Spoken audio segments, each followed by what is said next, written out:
Santé à présent. Oui, Christelle, vous allez Santé, répondre aux questions de nos... Santé. Vous allez répondre aux questions de nos téléspectateurs. On commence avec Josiane qui vous dit: avec la ménopause, les bouffées de chaleur sont fréquentes. Faut-il faire avec ou au contraire faut-il s'en inquiéter?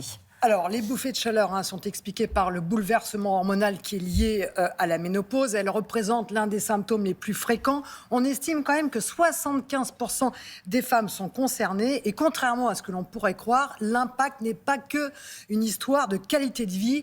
Des données récentes sur le sujet montrent que ces symptômes ont une valeur prédictive sur le risque de maladies cardiovasculaires. En clair, plus les femmes sont concernées par les bouffées de chaleur, plus elles ont de risques de développer une maladie cardiovasculaire. Rappelons que les maladies cardiovasculaires, c'est la première cause de mortalité chez les femmes dans notre pays. Donc, pour les femmes qui sont concernées, on rappelle qu'il faut en parler aux médecins, qu'il faut respecter les contrôles réguliers, c'est-à-dire la tension artérielle, le tour de taille, les bilans sanguins, et on adopte à ce moment-là une hygiène de vie parfaite. C'est le moment de revoir un peu... D'être irréprochable. Voilà, c'est de notre hygiène de vie.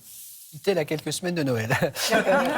Dominique habite à Mende, janvier. en Lozère. C'est très difficile de se déshabituer du sel à table. Est-ce vraiment efficace pour limiter la tension artérielle ? Oui, c'est efficace. Manger moins de sel, ça marche à tous les coups. Ah ouais. C'est les conclusions d'une étude publiée dans le JAMA, vous savez, cette revue médicale qui fait vraiment autorité.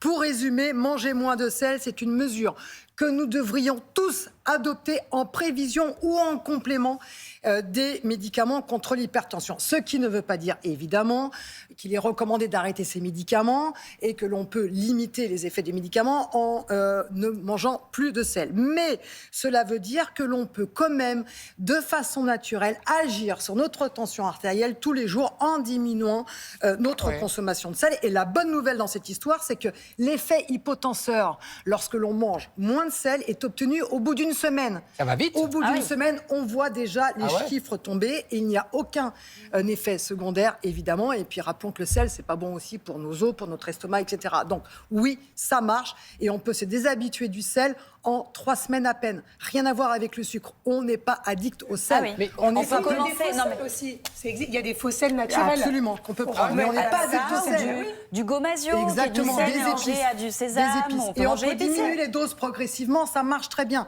Pas d'addiction au sel, c'est simplement une habitude, le sel. D'accord. Juliette vous dit: je me remets au sport pour perdre un peu de poids. Quel est le moment idéal pour plus de résultats? Ah, ça m'intéresse aussi. Alors, le moment idéal pour faire du sport, c'est quand? Tout le Eh bien, temps. c'est quand vous pouvez être assidu, exactement. Parce que si on se met des freins en disant c'est mieux l'après-midi ou le matin, vous allez en faire moins. je suis plus L'activité du matin, physique pour moi. le contrôle du poids ou pour être en bonne santé, c'est être assidu. En revanche, si vous avez le choix, Oui.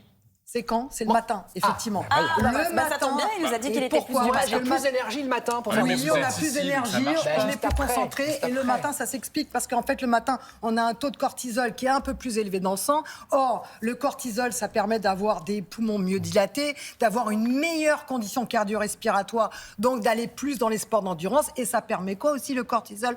Eh bien, ça permet de grignoter les graisses. On sait que le cortisol, ça permet la lipolyse. Ça améliore la lipolyse, l'élimination des graisses. Vous Donc, parlez de grignoter les graisses. Est-ce qu'on grignote avant de faire du sport? alors ça dépend. À jeun C'est- ou pas à jeun? Alors, à jeun, c'est très efficace pour aller taper dans les réserves. Mais voilà, ça ne s'adresse moi, pas à tout si le je monde. fais à jeun, je tombe dans Ça les ne pommes, s'adresse hein. pas à moi, tout je le tape monde. dans les réserves, Mais je suis à jeun, hein. on peut, parce que pour tomber en hypoglycémie, il faut vraiment y aller. Donc, on peut effectivement pratiquer à jeun. Mais ça, il faut être entraîné, il faut y aller progressivement. Voilà. Et surtout, le problème de faire du sport à jeun, Oui. c'est quoi? C'est qu'après, on souffre un peu et on n'a pas envie d'y retourner. Oui, mais de Donc, toute façon, pour on y n'obtient pas de retourner, résultats sans souffrance, Madame Balestrero. Pardon. Excusez-moi. On n'obtient pas de c'est résultats faux. sans Ah, souffrance. alors, je suis pas d'accord. Moi aussi. Ah non, absolument pas. Alors Le voilà, on a plaisir. découvert donc qu'il est du matin et qu'il est maso. Voilà. Mais non, le plaisir, Damien, si vous ne prenez pas de plaisir à faire de l'activité physique, vous n'en ferez pas de façon pérenne. Bon, on en reparlera à l'occasion. Oui, Merci, le plaisir de Christelle. l'activité physique, c'est un vrai sujet. D'accord, merci, Christelle.